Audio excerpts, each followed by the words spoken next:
Elliot Washington was 42 years old, a licensed commercial property assessor who had spent 16 years reading buildings the way other people read faces, looking past the surface presentation for the load-bearing truth underneath. He had a particular skill for finding value in things that had been overlooked, underpriced, or misunderstood.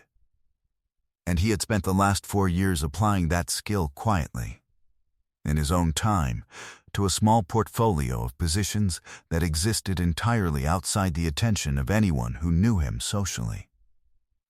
He drove a 7-year-old Jeep Grand Cherokee with 200,000 miles on it, and a G-piece mount that had been there since before G-piece mounts came standard. He kept a small composition notebook in the inside pocket of his jacket, the kind with the black and white marbled cover, because he thought better when he wrote things down, and he was rarely more than a few feet from a thought worth writing.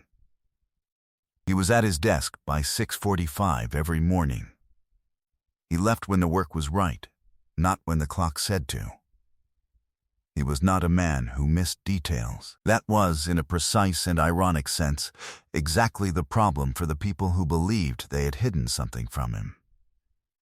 His wife Camille had been moving money for 8 months.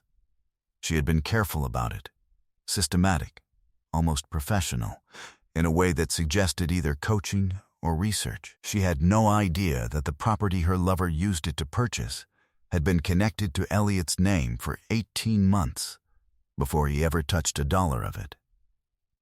What happened when that connection surfaced would cost them both far more than $47,000.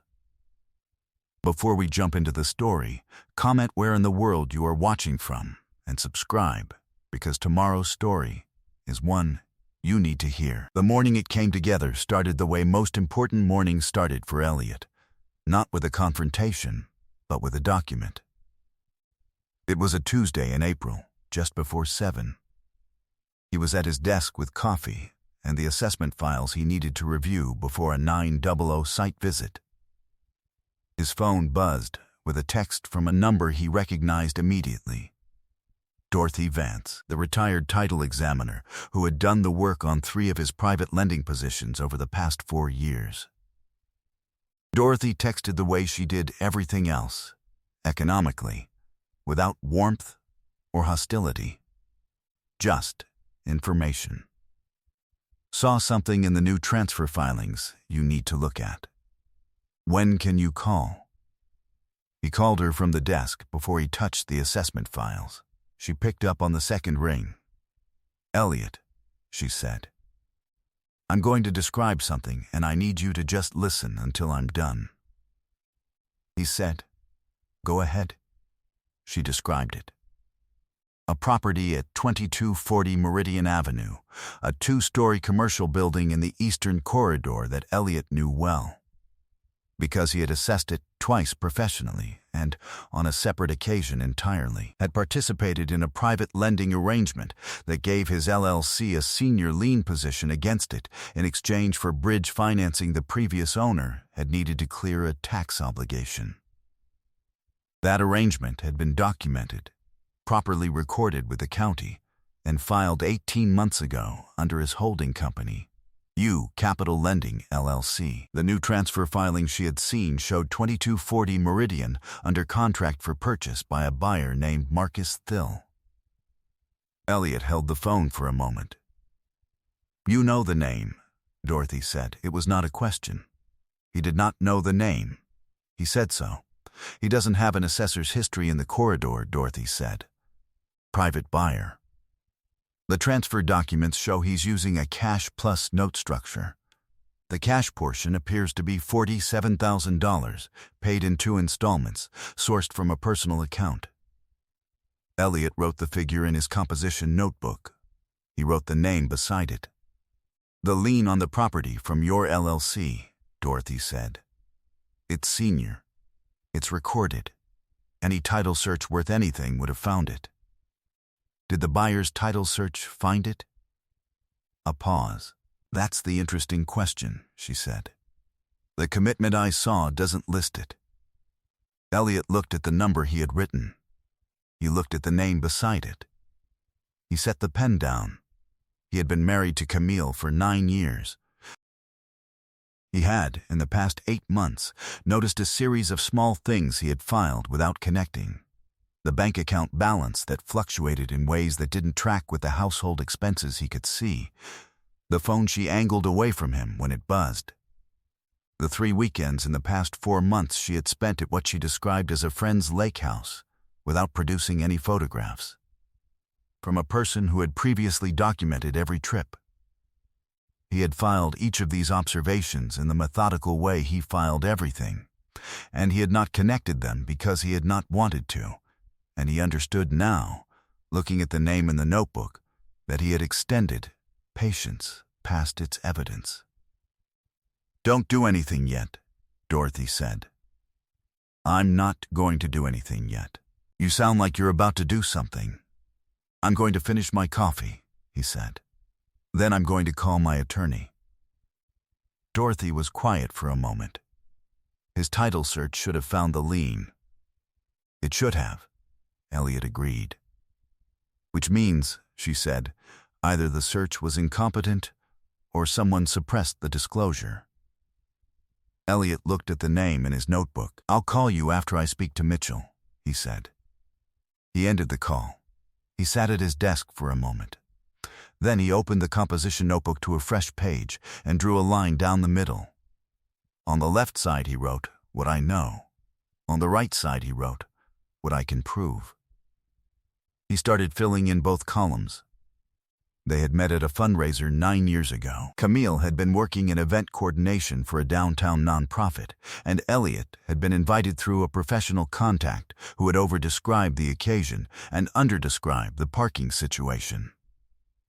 He had arrived late, irritated about the parking, and had been standing near a service table looking at the room's load-bearing columns, an occupational reflex, when Camille had appeared beside him and said, "They put the tables in the wrong place." He had looked at her. "The weight distribution," she said. "If everyone's on one side of the room, the floor's going to feel wrong." He had looked back at the room. She was right. "You notice that kind of thing?" he had said. "I notice everything," she had said. He had believed her for 9 years. He had believed her for approximately 8 years and 4 months longer than the evidence warranted. What he had built in their marriage was, by most measures, solid. He made a dependable income from the assessor work, which he did carefully and well, and the private lending positions were a secondary structure he had built slowly, reinvesting returns from small deals into larger lien positions. Always patient, always documented. He had not kept this from Camille exactly. It had come up, but he had not detailed it, because the details were complex and she had not asked, and because some of his best thinking happened in the space between what he knew and what he chose to say. He had opened a joint savings account 3 years into the marriage at her request, seeding it with $60, from an assessment contract that had paid well. They both contributed. The balance had reached $74,000 at its peak 18 months ago. He had not checked the balance with real attention for approximately that long. He had checked it the way a person checks a structure they trust, occasionally, not forensically. He had not been checking it the way Dorothy Vance read title documents. That was what he hadn't known.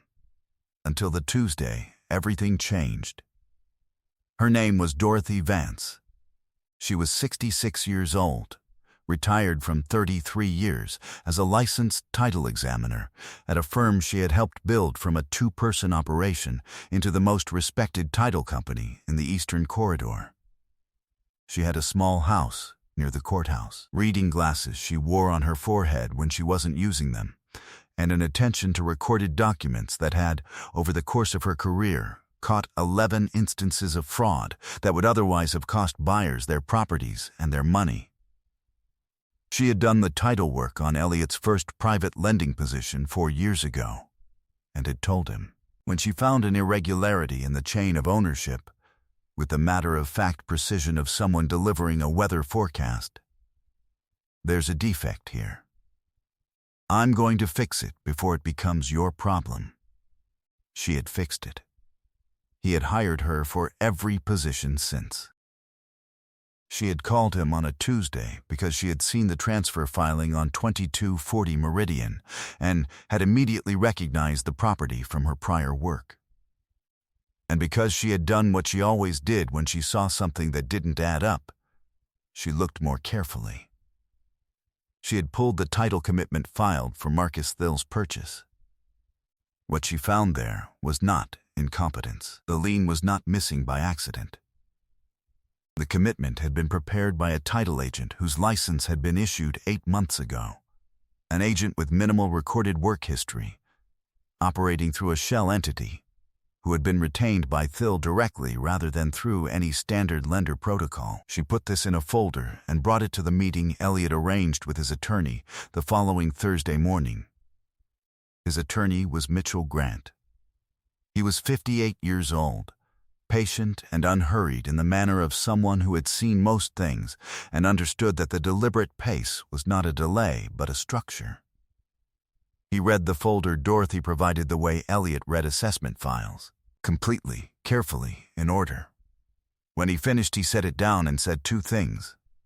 The first, the lien is senior, recorded and valid. There is no question about that. The second, I want to talk about the $47,000. He opened a second folder, one he had assembled himself from the joint account records Elliot had provided. 8 transfers over 8 months. Each one between $5,500 and $5,900, each one falling just under the $6,000 threshold at which the bank was required to file additional documentation. This pattern has a name, Mitchell said. His voice was even. He was not a man who added drama to information that carried its own weight. It's called structuring. It's a federal matter, separate from anything in civil court. He paused. I want you to understand what you're holding before we decide how to proceed. Elliot looked at the 8 transfers. He had noticed the balance fluctuating. He had told himself it was household variation. He thought about the composition notebook and the 2 columns and how the right column had been filling in faster than the left. What are our options? He said. Mitchell walked through them. The lien position was already a problem for Thill. His purchase of 2240 Meridian was encumbered by an obligation he had either not discovered or not disclosed. The transfer could not close cleanly without resolving the lien. Resolution required either paying Elliot's LLC what it was owed under the original bridge financing terms or having the sale unwound. Neither option was comfortable for a buyer who had put $47,000 of cash down on a property he could not take clean title to. He can't resell it, Mitchell said. He can't develop it without clearing the encumbrance. Every contractor who does a title search before taking a project on that site is going to see OO Capital Lending ILC in the chain. Elliot thought about a 2-story commercial building in the Eastern Corridor. He thought about bridge financing he had provided to a previous owner to clear a tax obligation. He thought about 18 months of patient, documented, correctly recorded work. He thought about $47,000 moving in 8 careful increments just under the threshold. He looked at Mitchell. File the lien enforcement action, he said, and refer the structuring documentation to whoever handles federal referrals. Mitchell nodded. He did not say, "Are you sure?" He had known Elliot long enough to understand that when Elliot said something in that particular voice, the deliberation had already happened. "One more thing," Mitchell said. He slid a single sheet across the desk. "The divorce filing. It's your decision when, but you'll want it filed before the lien enforcement is resolved, to ensure the joint account recovery is categorized correctly." Elliot picked up the sheet. He looked at it for a moment. 9 years folded into a procedural document. He set it back on the desk. "File both the same day," he said. Wednesday. He didn't move fast. Fast was not the correct speed for this kind of work. Fast was for people who needed the other party to know something was coming. Elliot did not need Camille or Marcus Thill to know anything was coming. He needed the filings to be correct, the sequence to be right, and the documentation to be complete before anyone had time to react. Mitchell filed the lien enforcement action on Wednesday morning and the divorce petition 2 hours later. Dorothy's title fraud documentation was submitted to the state licensing board the same afternoon. The federal structuring referral, 8 transfers, 8 months, documented amounts, documented dates, was submitted through Mitchell's contact at the U.S. Attorney's Office by end of business. Elliot went to his 9LO site visit that Wednesday as scheduled. He assessed a 4-story commercial building near the river that had been sitting vacant for 2 years and that 3 previous assessors had undervalued because they had been looking at the surface and not the bones. He found 2 load-bearing elements that had been concealed behind a renovation, which raised the property's structural value considerably. He wrote it up in his composition notebook and transferred it to a formal report that afternoon. He answered every call the same day. Camille found out about the divorce filing on Thursday when the papers were served. She called him 4 times that evening. He let each call go to voicemail. Her first message was composed, measured, the voice of someone working to stay controlled. Her second was less so. By the 4th, she had stopped trying to sound controlled and was asking, in a voice that had shed its architecture, what he thought he was doing and whether he understood what he was starting. He listened to all 4 messages once, standing at the kitchen counter with a glass of water. He noted the progression. He noted what she did not say in any of them. She did not ask about the lien enforcement. She did not mention 2240 Meridian. She did not mention the $47,000. What she did not say told him more than what she said. Marcus Thill's attorney called Mitchell's office on Friday morning. The call lasted 9 minutes. When Mitchell called Elliot afterward, his voice carried the particular quality of someone reporting something that had gone exactly as anticipated. He didn't know about the lien, Mitchell said, or claims not to have. His title agent is already under board investigation, so that becomes someone else's problem. A pause. He wants to negotiate. What are the terms of the bridge loan? Elliot said. Mitchell told him. The bridge financing Elliot's LLC had provided 18 months ago carried a specific repayment structure and a default provision that, if triggered, entitled U Capital Lending to either full repayment plus interest or a right of first refusal on the property at assessed value. The previous owner had never triggered the default. Thill, by virtue of assuming the property with the encumbrance, had inherited the obligation. He can pay out the lien, Mitchell said. Full repayment plus accrued interest. That's $61,400 at current calculation. A pause. Or he can walk away from the property and lose his $47,000 down payment, which goes into the contested joint assets in the divorce. Elliot thought about the 2 columns in his composition notebook. The left column had been complete for a week now. The right column had finished filling in on Wednesday morning when the filings went through. Give him 10 days to decide, Elliot said. The meeting was held on a Thursday morning in the conference room of Mitchell Grant's firm on the 11th floor of a building on Commerce Street. The room had a long table, 2 windows facing east, and the particular stillness of a space where things got decided without anyone raising their voice. Elliot arrived 19 minutes early. He sat facing the door with a cup of coffee he had brought from the cart in the lobby and his composition notebook open to the 2-column page. He did not review the columns. He had reviewed them enough. He left the book open the way some people leave a tool on the bench when the work is nearly done. Mitchell sat to his left. Dorothy was there as well, at the far end of the table with her folder, because she had done the foundational work and Elliot had asked her to be present. She sat straight-backed, reading glasses on her forehead, hands folded. She had the look of a person who had already seen how this kind of room ended and was mildly curious whether this one would follow the pattern. Marcus Thill came in at 10:04. His attorney came in slightly ahead of him, which told Elliot something. Thill was around 40, well-dressed in the way of someone who paid attention to how things looked, and he came through the door with the held posture of a man who had prepared himself to be in a difficult room and was working to appear undifficulted by it. He sat across from Elliot and looked at him once, a measuring look, the kind that was trying to determine what kind of opponent was across the table. Elliot looked back at him with no particular expression. Camille was not present. She had declined, through her own attorney, to attend. Her attorney had submitted a written position stating that she had no knowledge of the lien encumbrance or its implications.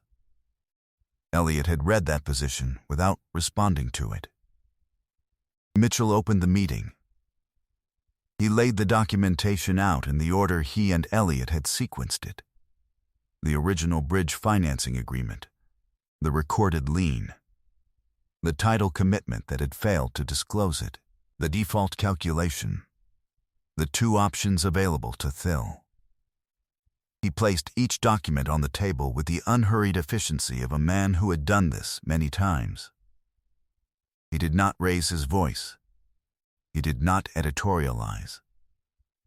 He read the relevant sections in a voice that stayed level when the information was heavy, which it was, and which was the correct approach, and which was why Elliot had retained him. Thill's attorney asked 3 questions. Mitchell answered each one in order, with citations to the recorded documents. After the third answer, Thill's attorney sat back and made a small adjustment to his expression that was not quite a wince. Thill had been looking at the table during most of Mitchell's presentation. He looked up once at the lien enforcement document, and his expression did what people's expressions do when they are looking at a structure they believed was theirs and discovering it has a prior claim they cannot negotiate away. Something behind the held posture shifted, not dramatically, just the way a load shifts when the bearing assumption turns out to have been wrong. He looked across the table at Elliot. Elliot looked back at him. He had nothing to perform and nowhere to go. He was simply there, in the room, with the correct documentation, having done the correct work, waiting for the correct outcome. Thill said, "You knew." Elliot said, "I knew what I had recorded." A silence. Thill looked at the lien document again. "She told me you weren't paying attention to that account." Elliot did not say anything for a moment. He thought about 8 transfers, 8 months, 8 careful amounts just under the threshold. He thought about the composition notebook and a 2-column page and what it meant to pay attention. "She was mistaken about that," he said quietly, not harshly. As a simple correction of the record, Thill's attorney leaned in and said something to his client. Thill nodded once. He looked at the table. "We'll pay out the lien," he said. "Full amount." Mitchell said, "We'll prepare the payoff statement." Elliot stood. He closed the composition notebook. He buttoned the middle button of his jacket. He shook Mitchell's hand, and then Dorothy's. She gave his hand a firm squeeze and looked at him over the top of her reading glasses with an expression that needed no translation. He walked toward the door. He stopped once, not to say anything to Thill, but because he wanted to look at the room one more time, the long table and the eastern windows and the documents laid out in their correct sequence, everything exactly where it was supposed to be. He turned to Dorothy. "Good title work," he said. She said, "It always was." He walked out. It did not happen all at once. The lien payoff of $61,400 was completed in 17 days. It went into the divorce asset pool, correctly categorized, where Mitchell's calculations placed it alongside the recovery of the $47,000 from the joint account. Structured as marital asset dissipation, which is what it legally was. The federal structuring referral moved at its own pace, through its own process, which Elliott monitored without urgency and did not discuss publicly. Camille's attorney negotiated hard and settled for less than she had expected. The house went to Elliott, who had made the down payment and whose name had been primary on the mortgage from the beginning. She took the car she drove and the furniture she had chosen, and a settlement figure that was considerably smaller than it would have been if $47,000 of marital assets had not been spent on a property she could not explain, and that was now, in any case, encumbered. Marcus Thill sold 2240 Meridian at a loss 8 months later. He had been unable to develop it during the lien period and had accumulated carrying costs he could not sustain on a property he could not use. The buyer was a development company in the Eastern Corridor. Elliott was not that buyer. He had enough positions. He did not need that one. He had 4 active lending positions by the spring. 2 of them had been introduced by Dorothy, who had a network cultivated over 33 years and an opinion of Elliott's work that she expressed not through compliments, but through referrals, which he understood was the more meaningful form. He hired an analyst in March, a young woman named Priya, who had come to him through a university referral and who read title documents with the focused attention of someone who understood that the record contained everything if you were willing to look at all of it. He paid her correctly and gave her the cases he would have spent his own weekends on, because he recognized what it looked like when someone was doing the work rather than performing it. He answered every call the same day. He kept his composition notebook in his jacket pocket. He was at his desk by 6:45. The joint savings account was closed in April. The balance at closure, after recovery, was $78,200, more than it had been at its peak. Because the lien payoff interest and the asset dissipation recovery had compounded in ways that Camille and Marcus Thill had not modeled for. That detail he wrote in the composition notebook on the day the account closed. He looked at it for a moment. Then he turned to the next page and wrote the load assessment for the following week. On a spring morning 14 months after the Thursday in the conference room, Elliott Washington sat at his kitchen table with a cup of coffee and the composition notebook and did what he did every Sunday: looked at the week ahead, assessed the weight, mapped the sequence. The kitchen was quiet.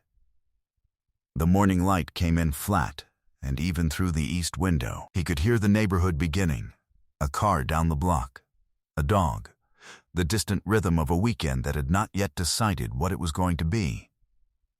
He thought about a Tuesday in April, and a text from Dorothy, and a name in a notebook he had not recognized. He thought about 8 transfers and 2 columns, and a room on the 11th floor where everything had been laid out in its correct sequence, with no drama and no raised voices and no outcome that had not been entirely predictable to anyone who had done the correct work from the beginning. He thought about what it meant to read buildings for a living, to walk into a structure someone else had built and understand before you touched a single wall whether it was going to hold. He had been doing that for 16 years. He had learned, somewhere in those 16 years, that the skill applied to more than buildings. He looked at the week in the notebook. 4 assessments. A call with Mitchell about a new lending position. Dinner with Dorothy on Wednesday, which was a standing arrangement they had established the previous fall, and which he had not missed once. He finished the coffee. He flipped to the next page. He began to write. I hope you enjoyed that one. Be sure to like the video and subscribe so you don't miss the next story. I've picked out 2 more for you that I think you'll really like.